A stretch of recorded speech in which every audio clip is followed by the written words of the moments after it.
Tonight on Let It Rip. We're going to win this state so easily. We're going to win the state of Michigan so easily. He's back. President Trump returns to Metro Detroit on Saturday with a rally in Macomb County. But just how much influence will he have on Michigan's upcoming elections, like the race for governor? But first. Oh, wow. Wow. It's the moment everyone is still talking about. Actor Will Smith slaps comedian Chris Rock on live TV at the Oscars in front of millions of people. It is now time to let it rip. On the panel tonight, conservative activist and attorney Terry Johnson, public relations specialist and co-host of the No BS News Hour, Karen Dumas. We also have Pontiac pastor Keon Payton. We want to begin with licensed mental health counselor Patrice Lucas, and it's good to see you. Thanks all for joining us today. Patrice, we'll begin with you. This was not a bar fight. This happened at one of the biggest televised events of the year. The world was watching. What would possess someone to do what Will Smith did? Yeah, being triggered, right? We hear that so often. I was triggered. He was triggered. She was triggered. They were triggered. And so he was clearly triggered. But what was triggered, when we talk about something being triggered, what we're really talking about is some internal past or current trauma that is being triggered and set someone off. And then that can manifest into many, many ways. And we saw it manifest into anger. All right, Karen, you saw the slap and you heard the slap that was heard around the world. He says he was defending his wife's honor because Chris Rock, of course, made a joke about her suffering from alopecia, which is hair loss. But there's been a lot of talk over the last couple of years about their open marriage. So the question is, what was the real reason he lashed out? Well, unfortunately, he didn't call and tell me. But you can't, when you live a public life, your life is public. And so he's an entertainer. His wife is an entertainer. They are in an industry that thrives on exploitation and opportunity and timing. So, I was disappointed like everybody else. But as every day passes, there's something new that comes out that continues to have, make me give this kind of a second look as to really why it happened and the outcome. Chris Rock's tickets are now $900, across the country. So who knows why? And it was very disappointing, but there's a purpose behind it and we just don't know what. Listen, there's going to be a lot of discussion about this, including right here on this program in the next minute here, about why it seems that society operates with two separate sets of rules.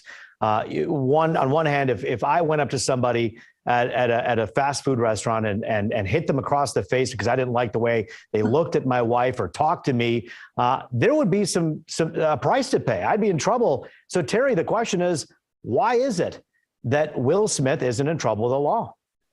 Well, it's because his name is Will Smith. If he was Marvin Smith, we wouldn't be having this conversation. We would say, wow, they removed this guy who did something wrong. He gets treated a little different. My advice to Mr. Smith is, you are an actor. Next time, act like you have some sense. You know what to do here. This is not difficult. And the mere fact that he was allowed to get away with this. Listen, I understand that Chris Rock may not want it to have, pressed charges, but if this was anybody else, you've got witnesses, you've got video. This guy needs some kind of criminal responsibility here for what he did. Charlie Langton, you're an attorney. What are your thoughts on that? Obviously, Chris Rock says, look, I don't want to press charges. And that's probably the first question, obviously, police asked him. Well, listen, I think either he was in on it or whatever. Chris Rock is probably the beneficiary of this whole thing. As Karen said, his tickets are all kinds of outrageous prices. Everybody wants to see Kid Rock. He had an extra show in Detroit. He's fine.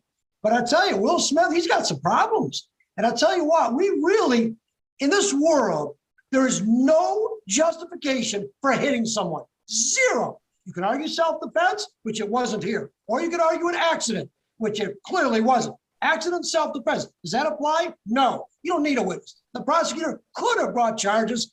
Now, whether they should is a different story. There's some prosecutorial discretion here. But I'll tell you what, I think Will Smith committed a crime. He got away with it, and he probably will. And that's not the way. He set a terrible example.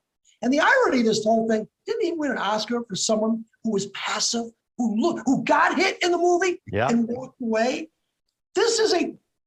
Will Smith's got some problems. And if the law can't deal with them, somebody else should. Charlie, you said it. King Richard, that movie obviously showed a dad who was in duress a lot. He was being beaten around and shaken up, but he did it for the sake of the family. He actually, as you say, used a Gandhian principle and kind of dealt with it. Keon Payne, I want to bring you into the fold here. You have a couple different experiences here, if not many, and I want to be clear about that. You know, as someone who's not a Black American, I don't want to pretend for a moment to understand everything that I saw on Facebook and on Twitter in the moments following that. But there's a couple different narratives happening here. There's a big win that was undershadowed by this violence. There was the shame of what happened on stage. Also, many people are saying, look, many women are saying he championed the protection of a Black woman. Yet there's trauma also because of domestic abuse that he witnessed as a child. Trauma, that's something that you in our community concentrate on and try to solve in many circles, right? Absolutely. And thanks, Rube and Charlie, for having me here tonight. Certainly, there's never any excuse for violence, and we should never condone violence. It's very unfortunate that we all had to witness what I believe to be an episode of Will being triggered, his traumas being triggered. I'm not exactly certain what was going on in his mind at the time, but what I do know is that according to his best-selling book, Will, which was just published in November of last year, he shared a vulnerable truth that he has always felt like a coward because he never protected the women in his life. As you just referenced, he witnessed his mother repeatedly being assaulted by his own father. And in a moment where actually he also expresses in that book that oftentimes he channels a lot of that trauma that he's experienced into being motivating him for being more successful in his films. And I feel that because this was a film where he actually had to personify an individual that we all just referenced, who endured a lot of hardship in protecting the women in their lives, that in this moment in Will's life, the highest pinnacle of his career, he was triggered in a moment where, of course, he first laughed at the joke, but then as he perhaps saw how stressed Jada may have felt or seemed to feel as a result of the joke that was told, I felt that he needed, or it seems as though he needed to step up and actually do something about it in one moment of his life to really protect the woman who was there with him and had been by his side and throughout his career. So I certainly believe that adverse childhood experiences, or ACEs, when left untreated, we know that they lead to destructive behaviors. And I think it's an opportunity for us to really look deeper into how trauma impacts all of our lives. Well, Patrice, I want to bring you into the fold here one more time, because we all are triggered. There are triggers every day. We're on the highway, someone triggers us. We're at a place where someone disrespected us. We're triggered. How we deal with those triggers is critically important. It's what you teach people how to do every day. There is no excuse for this type of behavior. What did you make of his actions following the slap when he sat back down and started yelling? Absolutely. And so, of course, we cannot condone any type of criminal behavior or violence. And I think it's important to not just talk about the violence portrayed by Will Smith here, but also the violence that was portrayed by Chris Rock, because there is physical abuse and then there is emotional and mental abuse as well. And although we're saying, oh, it was a joke, it's a form of gaslighting. Jokes can be a form of gaslighting, particularly if the other party isn't laughing. I think even the laughing, the initial laughing by Will was actually a trauma response. Many of us have been in the midst of being harmed or assaulted. Someone makes a remark about us and we laugh. That's a defense mechanism. And then we move on to being hurt, particularly once we read the room. In this case, Will read Jada's response. And so then we see him go on stage and act out this violence, return to his seat, and he's yelling what he is feeling and thinking inside. Again, trying to, release some of that anger and the trauma that had bubbled up from him. But Terry, when you take a look at any roast, and that's what basically the Oscars end up becoming, is a big roast. You toe the line right there between decency and taboo, and sometimes you broach subjects that people don't want to talk about, and you poke fun at people. Isn't that par for the course? Shouldn't we expect that? Well, absolutely. I mean, Charlie and I are probably old enough to remember the Dean Martin roast back in the days, right? And they would make fun of each other and things like that. I never, ever saw anyone get physical, slap someone. The problem we're running into today is this.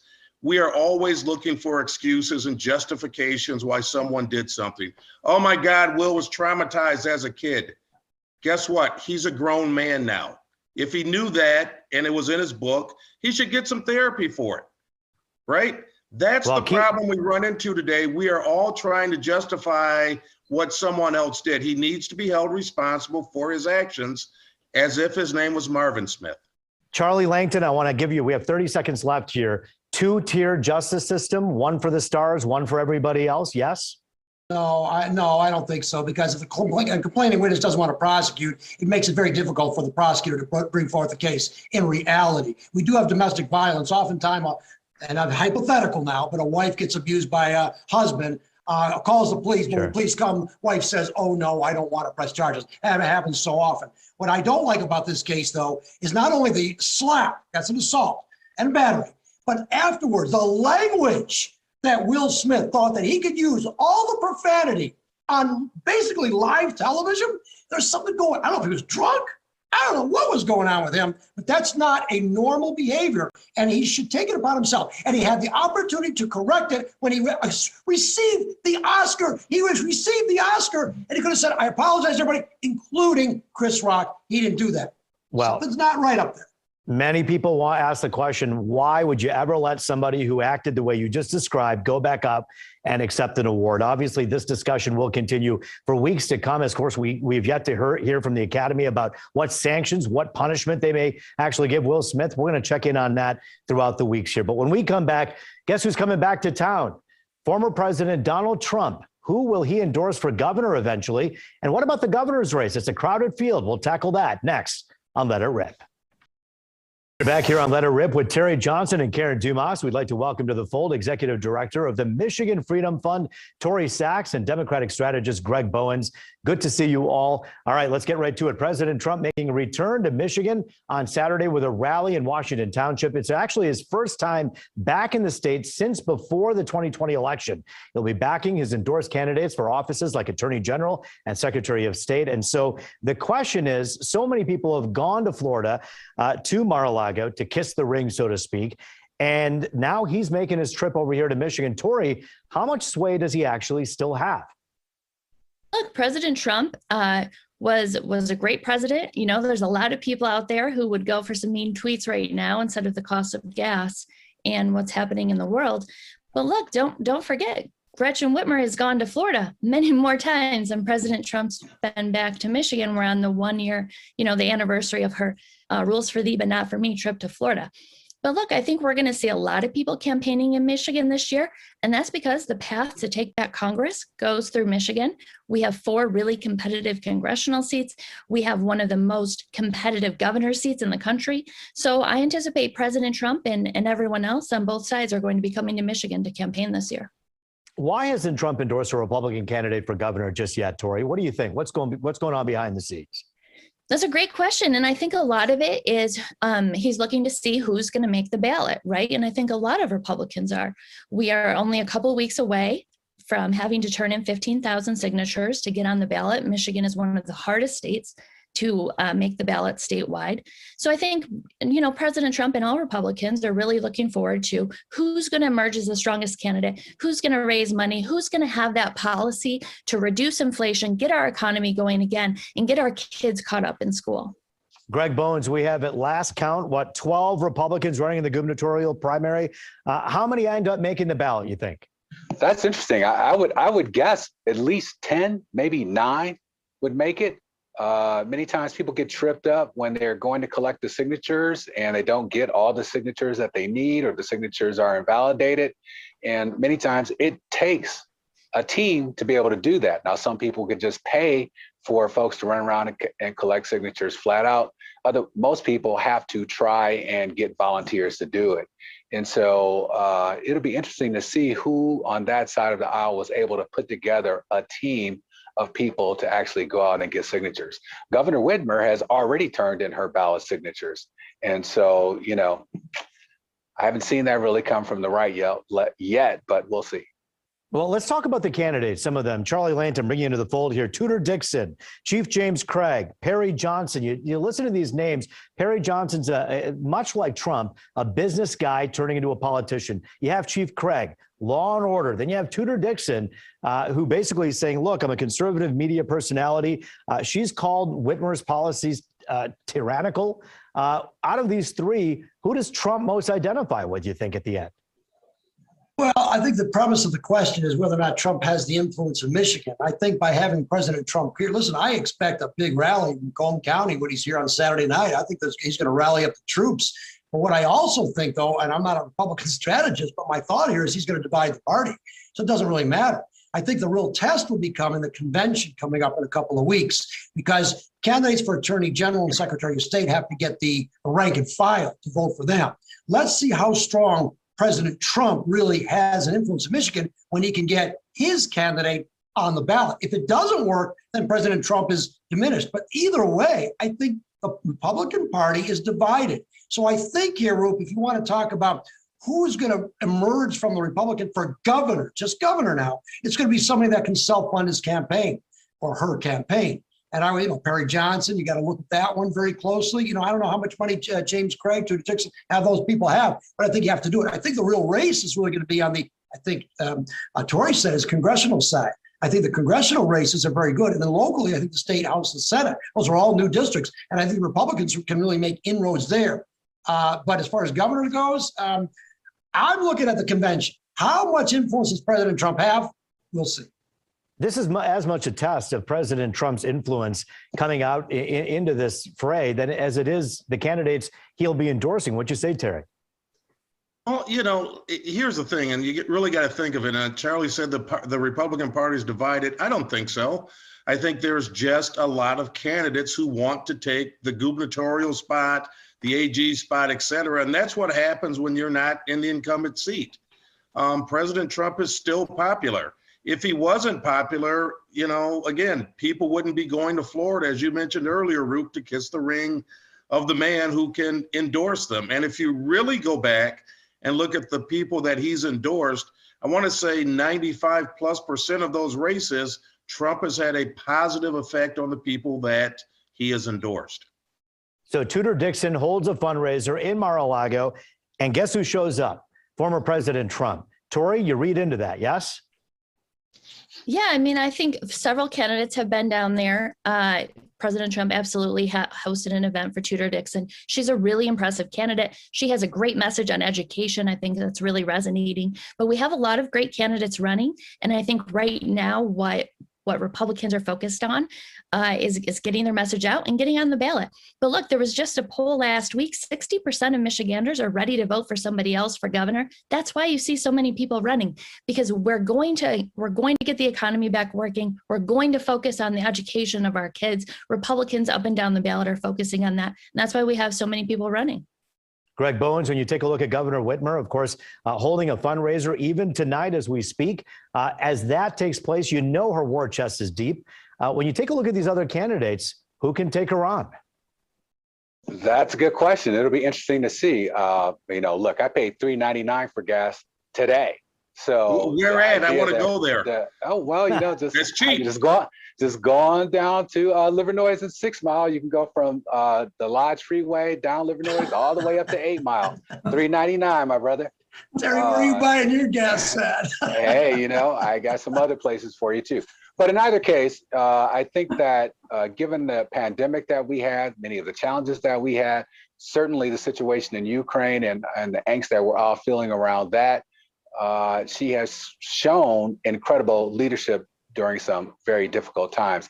And let me remind folks that we've only had one incumbent governor lose in modern times after a term, and that's not likely to happen here. So who can come out strong? I got to tell you, Ed Rinke, the Rinke guy, he's got a big name down here in Michigan. Kevin Rinke. Yeah, Kevin. Yeah, Ed was his dad. But he's got a big name down here. Car salesman, dealership. I don't Well, know. It kind of Greg has a resonates. lot of money too, and money does talk, and we know that. And as we speak, as we say, the governor trying to raise some of that money. Kevin Rinke himself has raised $10 million of his own money that he says he's going to put into the campaign. Karen, when you take a look at money, let's talk about the $4 billion infrastructure bill. The governor says, look, this is going to allow us to finally fix the roads. But didn't you just promise that 4 years ago? What happened? Well, yeah, actually she did. And this is an infiltration of federal dollars or an allocation of those federal dollars. But my thing is that, and I looked through it, today, we're talking clean water. We're talking, the roads. How is a clean water thing working out for Flint and Benton Harbor? We are still talking about roads. I fixed 3 tires on 3 cars in less than 30 days. I mean, these are major issues. We talk about water affordability here in the city of Detroit. None of these issues are new. And there are 200,000 people in the state of Michigan that don't have internet access. Why? The internet has been around for 30 years. Like, why are we just starting to pay attention to these things? I had very high hopes when Gretchen first decided to run for governor. Have been disappointed. The nursing homes, the accountability there. So the dollar allocation looks good on paper and makes for great headlines, but it's going to be about accountability. It's going to be about execution. It's going to be about management, or we'll be talking about the same things 4 years from now. And this money, let's be clear, as you pointed out, the $4.8 billion, this is coming from the federal infrastructure money. And so many states right now have their governors on the front line saying, hey, we have this new federal money. This is what we're going to be doing with it. Tory Sachs, can the governor take all of this criticism and still keep her head above water in this race when it comes to the referendum that many people are saying she needs to go through when it comes to COVID, when it comes to the lockdowns, when it comes to the nursing homes? And education, there's a lot of kids who are still struggling from being locked out of school multiple years in a row. Look, 60% of people are ready to move on, right? We're ready to have a path forward in our state. We're ready to get the economy working. We saw Gretchen Whitmer essentially campaign for 3 years to be Joe Biden's vice president. And now she's flipped on campaign mode for reelection. She is a career politician. And I hope, and I'm pretty sure that people are not going to buy it another time. Greg Bowens, your thoughts? Yeah. Well, my thought is, in response to that kind of thing, is right now we've got people who are on trial for trying to kidnap and murder the governor. That kind of thing, I believe, speaks to the kind of angst that exists out there. Who would have thought that Republicans running up to the Capitol, carrying their guns, acting like crazy people, in front of the legislature would lead to something like this? She has shown incredible leadership during some very difficult times. And I think that's going to play out here in the campaign. And let's not forget the Supreme Court weighing in on Roe versus Wade and the idea that somehow Roe versus Wade may be outlawed. And there's an effort underway right now. So lots of things are lining up in her favor, I think. And I think it's going to be very hard for Rinke or Craig or any of those guys to mount a serious campaign. Terry, out of all the people that you just heard there, from Rinke to Tudor to Craig to Perry Johnson, even Ryan Kelly, who comes up as a front runner in your mind? Let me say this first of all. Perry Johnson and I are not related. So let's clear the air on that, okay? I'm Terry with a T, okay? I don't see the resemblance, so no problem there. Distant cousin, maybe. Right. But in all seriousness, I believe James Craig is going to come out of this as the biggest challenger to her. He's got a law and order background. He's got management skills. And I think he really connects with people. He's not a millionaire. He's really going out and really knocking on doors. The biggest issue right now that you have is how are they going to assassinate his character? Because no one does it better than Gretchen Whitmer and the Democrats. I mean, again, Greg couldn't even answer the question earlier about Gretchen Whitmer without turning this back to a few people who wanted to go out and kidnap her. Yes, that was wrong, but notice he didn't answer the question. The question we really need to focus on is one that we've asked for many years. Are you better off now than you were 4 years ago? And most people will say no, with gas at $4, not in your area, Greg, but over $4 a gallon, inflation going off the charts, nursing homes the way they are. The referendum will be about their pockets. And my prediction is she's gone. Well, ultimately, it'll be, as you all know, of course, up to the voters to decide on that one. But this campaign will get heated, and we, of course, will continue to watch it very closely here at Fox 2. When we come back, some final thoughts from the slap heard around the world to the knocking at the doors by these politicians to be the next governor of the state of Michigan. We'll be wrapping it up right after this. Final thoughts with Karen. I think we need to look at the person and not the political party. We need to look at outcomes and accountability for ourselves, for the people that we elect, and the people that we have the opportunity to touch every day. Charlie Langton. I think money is going to be the key to this gubernatorial race. Whoever has the most money is going to do it. But I'm looking at that convention. I think the delegates will tell us the Trump factor or whatever. We'll see. Show me the money. That does it for this edition of Let It Rip. Thanks for joining us.